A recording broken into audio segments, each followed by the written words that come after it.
Hey, what's up? It's coffee time. Coffee time is the best time because anything can happen.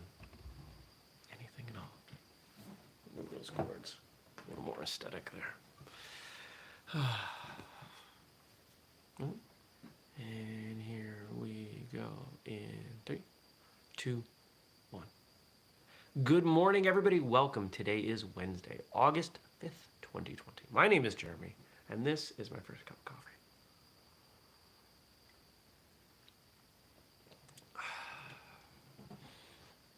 Well, yesterday was quite the ride. On the upside, my visit to the orthodontist went far better than I had expected. On the other end of the day, I had a great episode of Whistlekick Live, and a few hours before that, I was asked to stop coaching CrossFit. I'm not going to get into that. It's hard. It's hurtful. It is not for skill reasons. It's not because I was bad at my job. It is because, well, to be honest, I'm not sure why. I've been given different reasons, and they are contradictory. So, this is my last day. And that's going to be really hard. It's been what I've done on Wednesdays for years. I had a hard time falling asleep because of this. And, yeah. What else is going on? What else happened yesterday?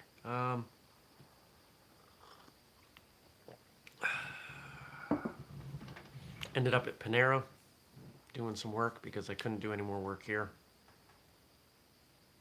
Just put myself in a different environment. I'm on their unlimited coffee thing, which, what is it? It's like $9 a month and gets you a coffee every 2 hours or something ridiculous like that. Considering I was spending $100 a month a few months ago for a shared office space and a non-guaranteed parking spot, it feels like a much better deal. There's always a Panera around, and they've always got tons of parking, and there's never anybody in there now.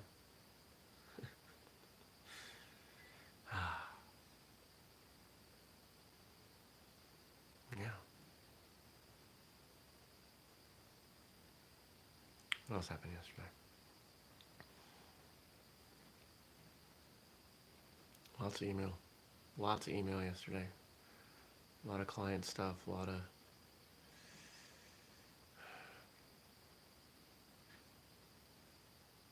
little bit of work. Bumped the fight conditioning program up to 1.01. Did some revisions on, look at, we got 5 people watching. Bumped fight conditioning program up to 1.01, updated the calendar, made it a little bit nicer to print out and work with. It was, the formatting wasn't great. And I'll just keep incrementing. Good morning, Francis Gordon. Good morning to all of you.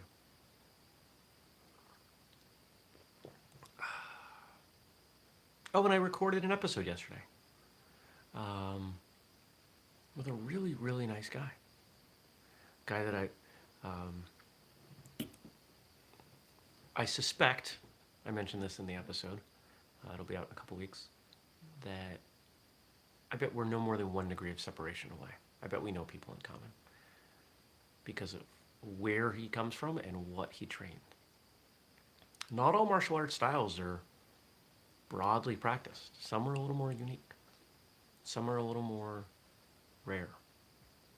And when you think about all the different styles of karate, you got the big ones like Shotokan, Shito, and then you got others that not nearly as many people do.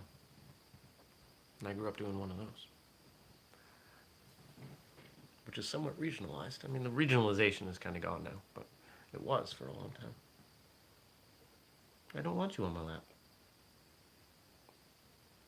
What's going on today? Let's look forward. Let's look at the positive. Stacy says, love to you, my friend. You are amazing. Otherwise, we wouldn't be up and listening at 6:30 a.m. Well, I appreciate that. What is this, 2 years? 2 years plus of this show? And the only times I've missed it have been logistical. Or when I oversleep and then I do it a little late. Cat, just lay down. Hey.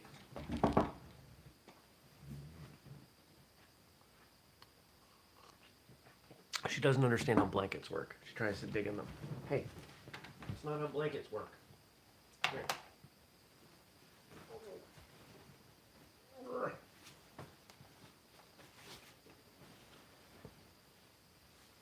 I wrapped her up in the blanket. It's like her favorite thing in the world. She would love for me to let her sleep under the blankets in the bed, but I'm not doing that because cat hair. I don't like sleeping with cat hair. I already have enough of it in my beard. And at this length, it's pretty much Velcro for cat hair. What's going on today? Other than the sad thing that I mentioned. I have a client meeting. Got to do the books. I'm going to try to work out later. Or something else. No, maybe there isn't a meeting in the morning. I don't know. We'll figure it out. This is what my schedule is. What a calendar's for, right? Calendars. Now, last night's episode of Whistlekick Live went really well. I want to thank everybody. I know we got some overlap. I'm sure some of you were there. Good morning, Jason. I'm sure Jason was there.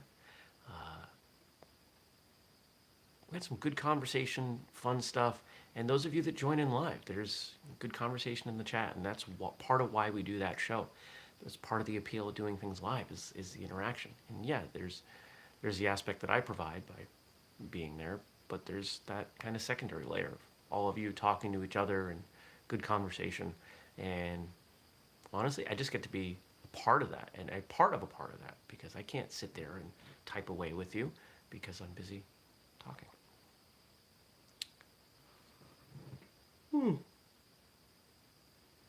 Once again, a thank you to Gabe for all of his hard work on that show.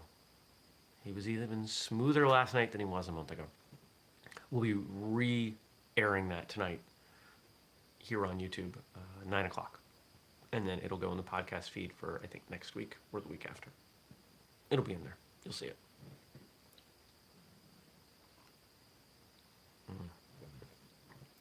Good cup of coffee this morning. Well, let's see what you all wrote in. Remember, if you want to leave something for me to talk about, drop it in the comments below and I'll talk about it tomorrow.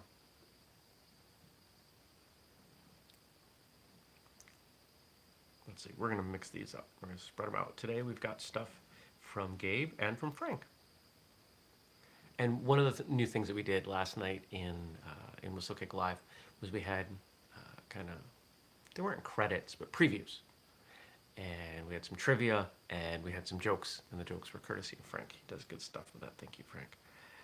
Jiu-jitsu is personal efficiency to protect the weaker, which anyone can do. It is the force of leverage against brute force. Helio Gracie. I think that's a personal philosophy, the first part. Personal efficiency to protect the weaker. I agree with it. It's good stuff. Oh, we got some here. I wanted to watch the live episode last night, but I was in a place where I didn't have internet. Oh, well, bummer, John. That's okay. It'll be there for you every first Tuesday of the month at 8 when you can.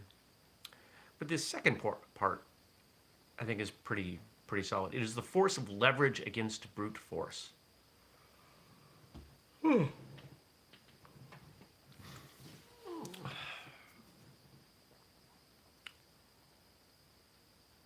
I don't know if anyone out there watching, listening, trains in Brazilian Jiu-Jitsu. I did this much. Just enough to say that I did this much. But I have grappled with skilled practitioners. In fact, I had the privilege to grapple with a former UFC champion, which was so fun. And fortunately, because I'm not a jerk, I just kind of moved. I wasn't trying to put any strength in it. Now, the guy I was working with, Carlos Newton, had, 20, 30, 40 pounds on me. He had some weight on me. Obviously, a tremendous amount of skill. And he closed his eyes. And he just, it sounds inappropriate to say, but literally he felt around. He knew where everything was, and it was just, he was relaxed. And it was really incredible. Because I got to experience that. I got to experience getting my butt kicked with very little force. Just properly applied leverage at the right time. That's what it was. And so when I read a quote like this, that's what my mind goes to, is remembering that moment, that experience. I've grappled with other people, plenty of other people over the years. And most people, and I was guilty of this, and honestly, I probably still am, of trying to substitute strength for skill.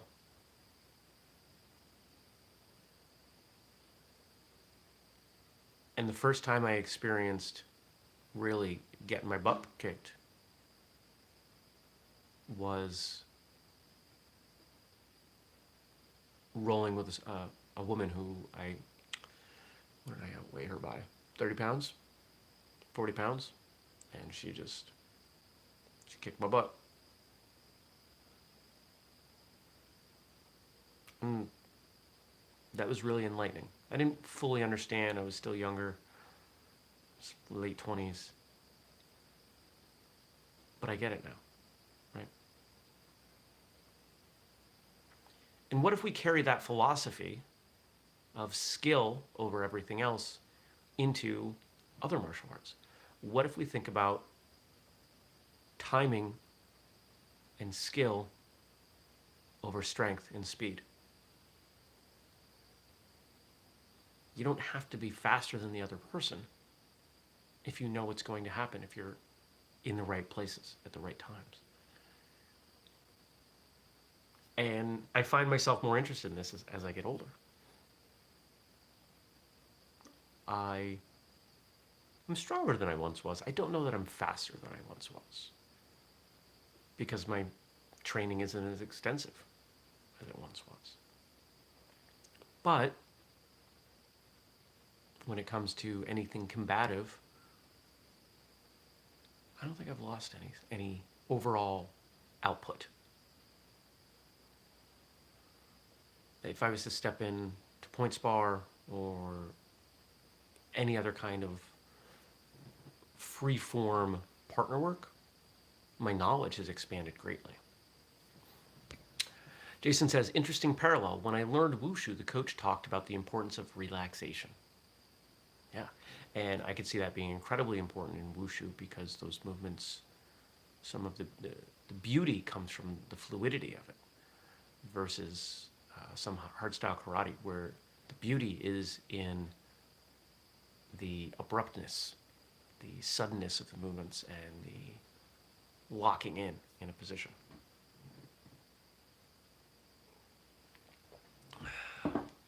Next. We don't rise to the level of our expectations. We fall to the level of our training. Archilochus. That sounds like a Greek name. I'm assuming some old Greek philosopher. Well, some now dead Greek philosopher. And I don't know if this is the original quote, but I've certainly heard this concept expressed before. We fall to the level of our training. And here's where this manifests most importantly in martial arts. We train these fancy things for self-defense, and these exquisite gun disarms and everything. And we say, if I'm attacked, I'm going to do this. And, these 3 people try to mug me, and this is how I'm going to handle it. You know what's likely to happen in those situations? Let's say you drilled that gun disarm 100 times. You're going to end up doing it the way you did it the worst out of those 100 repetitions. If number 37 was just, awful, that's the one that's going to happen. Not because I'm cynical, but because if you're capable of executing at that low of a level, this is what the quote's saying. When the chips are down, that is the level that you are most likely to perform at. Because there's so much else going on suppressing your abilities. Might you perform better? Yeah. Is it guaranteed? Of course not. This is why, if you really, really want to be good at certain things, you've got to drill them so much more than you'd ever imagine, and you've got to drill them in every sort of scenario, every kind of experience. One of the lofty dreams that keeps coming up for me, for Whistlekick, is this idea of buying a bankrupt college and starting a residential martial arts school. One of the things that we would do in that program, we would drag you out of bed, and within 30 seconds, you might have to perform that defense, that movement, that sequence. How good is that going to go? Okay? That's a good idea of what your lowest level of training looks like. We have a special announcement now. This is coming in from Gabe. So Wednesday, today, August 5th, is his wife Jenni's birthday. Just wanted to tell you all how amazing and wonderful she is, and that she needs to be ready for some unexpected fun. Apparently there are some plans afoot that she is unaware of. So happy birthday, Jenni. I hope it's a good one. Hope it's a great one. Awesome birthday. Coronavirus birthdays have not been great. I don't even remember. What did I do for my birthday? Had dinner with some friends. Had dinner with some other friends. I didn't do anything. Far cry from last year's 40th, where I spent the whole weekend celebrating. It was awesome.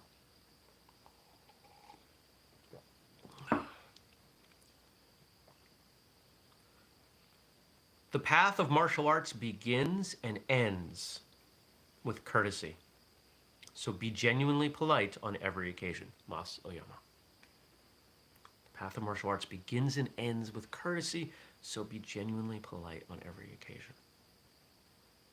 We see this. What happens in every class?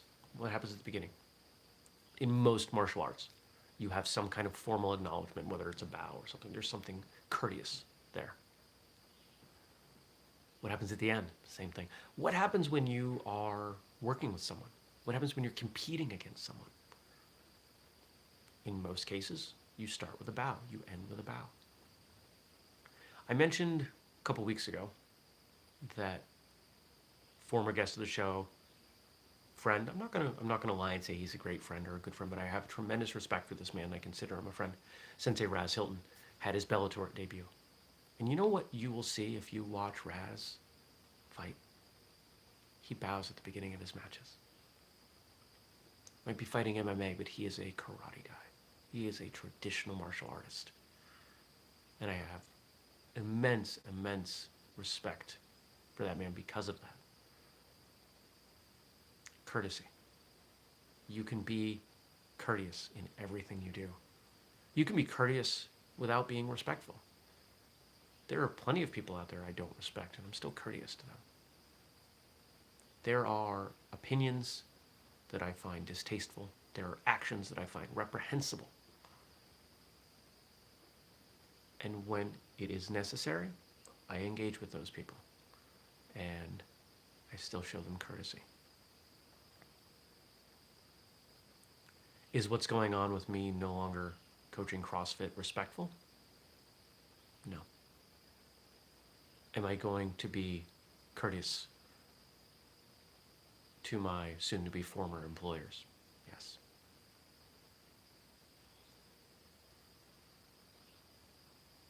Because I will not permit myself to go there. Am I angry? Am I hurt? Yeah.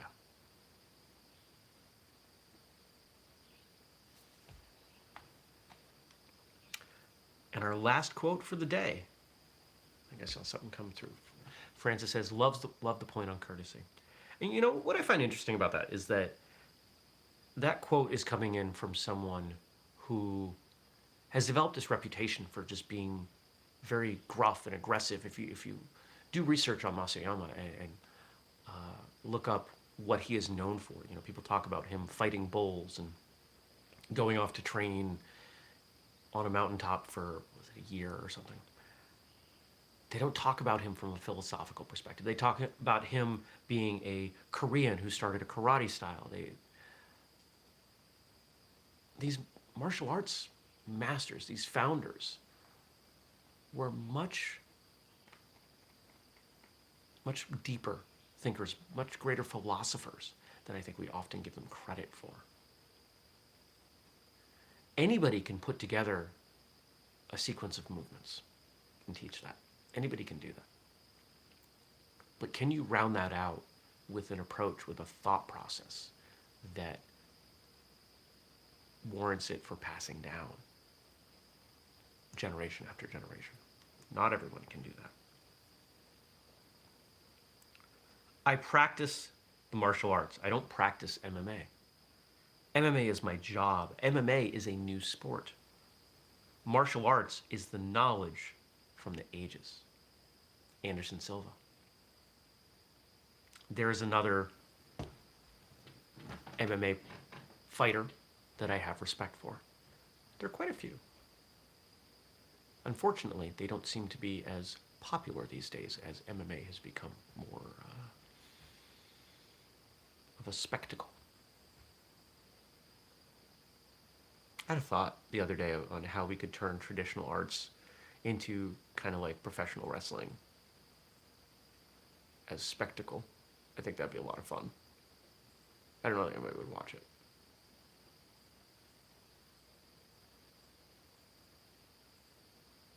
But it'd be fun to do.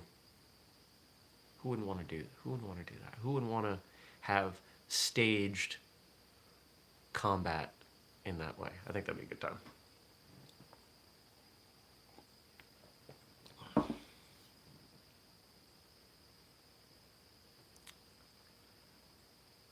Yes, I agree. I agree with what Anderson Silva is saying.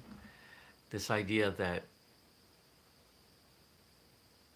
you can be a traditional martial artist and uphold those values and train in that way and step into a ring or an octagon or whatever in any combative discipline and still hold those values, yeah, absolutely you can do that. And you should do that. I'm not saying you should fight. I'm saying that your traditional art values should remain with you no matter what you're doing. And this is why, if you look at, I guess, amateur, this is why I like watching amateur MMA, because most of the people in there, they're trying to make themselves better by working with someone else. It's an extension of sparring practice. It's the highest level of sparring practice. Do I once in a while see someone when I attend an amateur fight day who's there for other reasons? Yeah, of course. I don't like watching those fights. I like watching two people who respect the hell out of each other, beating on each other, learning, and sweaty and bloody at the end, they hug. I think it's how it should be.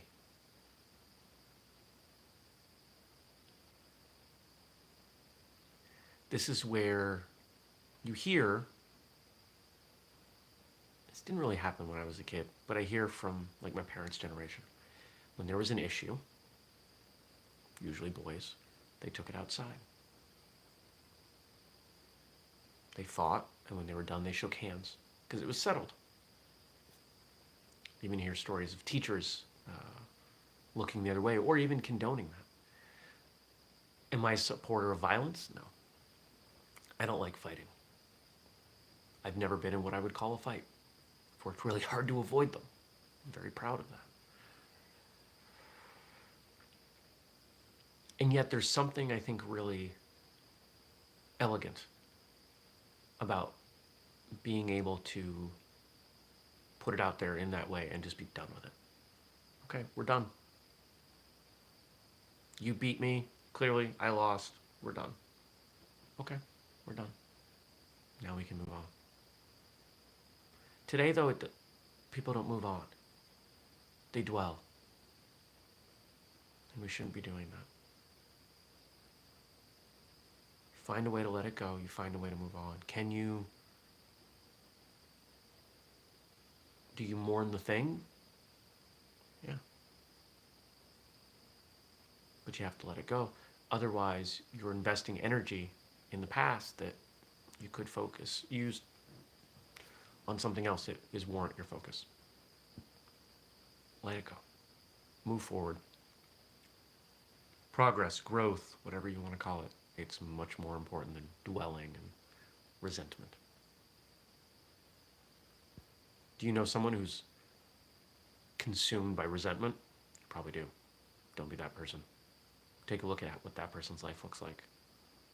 There's somebody in particular I know of, and we have a lot in common. I consider this person a friend. I need to be really careful because I could end up him. That's not who I want to be.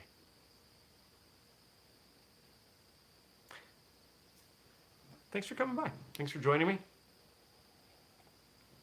on another episode of First Cup. Remember, the more people who leave me questions, comments, feedback, things in the comments below to respond to tomorrow, the better this show is.